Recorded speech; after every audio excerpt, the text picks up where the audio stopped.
اس series کا عنوان ہے تقدیر۔ اس میں ہم بات کریں گے تقدیر کے حوالے سے لوگوں کی غلط فہمیوں پر۔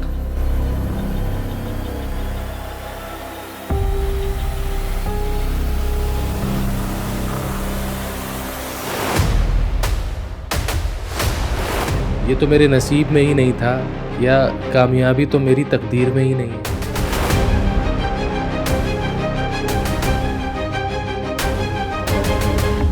میرے تقدیر میں ہی برباد ہونا لکھا تھا، وغیرہ وغیرہ۔ اگر سب کچھ خدا کے علم میں ہے تو ہم اس سے ہٹ کر کچھ کیسے کر سکتے ہیں؟ اگر آپ امیجن کریں کہ آپ ایک بہتے ہوئے دریا میں ایک کشتی لے کر سوار ہیں، تو ذرا سوچیں کہ کیا اس بہتے ہوئے دریا پر آپ کا کچھ زور چلتا ہے؟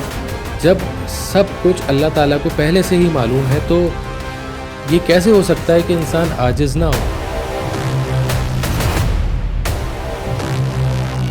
یہ نہیں ہو سکتا کہ آپ اپنی ناکامیوں کو تقدیر کے ٹوکرے میں ڈال دیں۔ کیا ہر پابندی انسان کے لیے قید ہوتی، یا بعض پابندیاں انسان کے لیے رہنمائی کا کام بھی کرتی ہیں؟ کیا وہ پابندی ہمیں ہمارے مقصد سے دور لے جاتی ہے، یا ہمیں ہمارے مقصد کے قریب کر دیتی ہے؟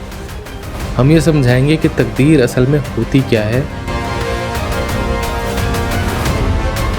کہ ایک شخص کا ارادہ کسی دوسرے شخص کی تقدیر بن سکتا ہے۔ تو پھر تقدیر آخر ہے کیا؟ کیا تقدیر انسان کو باندھ دیتی ہے، اور کیا اس پر جبر کرتی ہے؟